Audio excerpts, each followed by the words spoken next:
കൂടുതൽ വാർത്തകളും വീഡിയോകളും കാണാൻ ഈ ചാനൽ സബ്സ്ക്രൈബ് ചെയ്യുക. കൂടെ ബെൽ ബട്ടൺ അമർത്തുക. നമസ്കാരം. നമ്മുടെ ഇന്നത്തെ വിഷയം ഗജരാജയോഗമുള്ള 9 നക്ഷത്രക്കാർ. നമ്മൾ ഓരോ ഗ്രഹങ്ങൾ മാറുമ്പോൾ ഓരോ മാസത്തെ സംക്രമ സമയത്തും ഒക്കെ ഓരോ ഫലങ്ങളെ നമ്മൾ പറയാറുണ്ട് അല്ലേ. ഇത് നമ്മൾ പൊതുവായിട്ട്, അതായത് ഒരു രാശി മാറുന്നതനുസരിച്ചല്ല, പൊതുവായിട്ട് പറയുന്ന നക്ഷത്രങ്ങളാണ്. ഈ നക്ഷത്രക്കാർക്ക് ജനനം മുതൽ മരണം വരെയുള്ള സമയങ്ങളിൽ ഇവർക്ക് നല്ല സമയങ്ങളിൽ, ജാതകാൽ നല്ല സമയത്ത് ആണ് കൂടുതലായിട്ടും ഇത് അനുഭവത്തിൽ വരിക. അപ്പം പൊതുവെ എല്ലാം അങ്ങനെയാണ്, നല്ല സമയത്ത് നല്ല യോഗങ്ങൾ ഉണ്ടാവുകയുള്ളൂ. അപ്പം ശുക്രദശ, ജാതക ശുക്രൻ നല്ലതായിട്ട് നിൽക്കുന്നതിൻ്റെ ആൾക്ക് ശുക്രദശയിൽ മഹാലക്ഷ്മി യോഗം ഉണ്ടാവും, പിന്നെ അഭിവൃദ്ധി യോഗം ഉണ്ടാവും, അത്യുന്നതങ്ങളിലെത്തുന്ന അവസ്ഥകളൊക്കെ ഉണ്ടാവും. ഗജരാജ യോഗം എന്ന് പറഞ്ഞാൽ, ഗജം എന്ന് പറയുന്നത് ആനപ്പുറത്ത് നടക്കുന്ന ആരാ? രാജാവ്.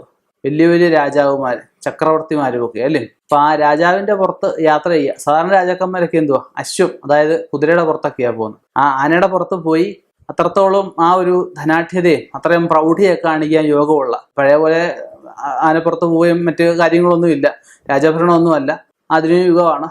എന്നിരുന്നാൽ പോലും നമുക്ക് അത്യുന്നതകളിൽ എത്താൻ പറ്റുന്ന നക്ഷത്രക്കാർ ശ്രമിച്ചു കഴിഞ്ഞാൽ, കൂടുതലായിട്ടും ഞാൻ ഈ പറയുന്ന നക്ഷത്രക്കാർ 50 വയസ്സിൽ താഴെയുള്ളവരാണ്. 50 വയസ്സിൽ താഴെയുള്ളവർക്ക് ശ്രമിച്ചു കഴിഞ്ഞാൽ ഈ പറഞ്ഞ യോഗം അനുഭവത്തിൽ വരുത്തിയെടുക്കാവുന്നുള്ളതേ ഉള്ളൂ. വരുത്തിയെടുക്കാമെന്ന് ഞാൻ പറഞ്ഞതിൻ്റെ കാരണം, മറ്റെന്തെങ്കിലും ദോഷം ഉണ്ടെങ്കിൽ അത് മാറ്റിയതിന് ശേഷം വേണം നമ്മൾ ശ്രമിക്കാനായിട്ട്. പിന്നെ ഇതൊക്കെ ജാതകം കൂടി പരിശോധിച്ച് കഴിയുമ്പോൾ ഏതൊക്കെ സമയത്താണ് നമുക്കിത് ഉണ്ടാവുന്നതെന്ന് അറിയാൻ പറ്റും. നമുക്ക് എന്തായാലും നാളുകളിലേക്കൊന്ന് കടക്കാം. അശ്വതി, രോഹിണി, തിരുവാതിര, പൂരം, ചിത്തിര, അനിഴം, തിരുവോണം, ചതയം, രേവതി. ഈ 9 നക്ഷത്രക്കാർക്ക് മാത്രമല്ല മറ്റുള്ളവർക്കും യോഗങ്ങൾ ഉണ്ടാവാം. അതിന് ജാതകം പരിശോധിക്കുക.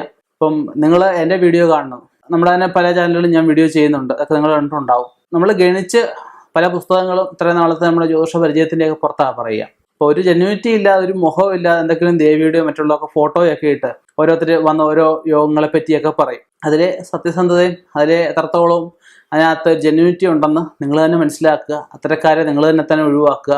ഇനിയും ഇതുപോലെയുള്ള വ്യത്യസ്തമായ വിഷയങ്ങളുമായി കണ്ടുമുട്ടാം. നിർത്തുന്നു. നന്ദി, നമസ്കാരം. LS, USS തുടങ്ങി UGC സ്കോളർഷിപ്പ് പരീക്ഷകളുടെ വിശദാംശങ്ങൾ മുതൽ സംസ്ഥാന കേന്ദ്ര സർക്കാരുകൾ നൽകുന്ന വിവിധ സ്കോളർഷിപ്പുകളെ കുറിച്ച് അറിയുവാനും കൃത്യസമയത്ത് അപേക്ഷിക്കുവാനും വിദ്യാർത്ഥികൾക്ക് വിദ്യാഭ്യാസപരമായ വാർത്തകൾ അറിയാൻ വിദ്യാവാർത്ത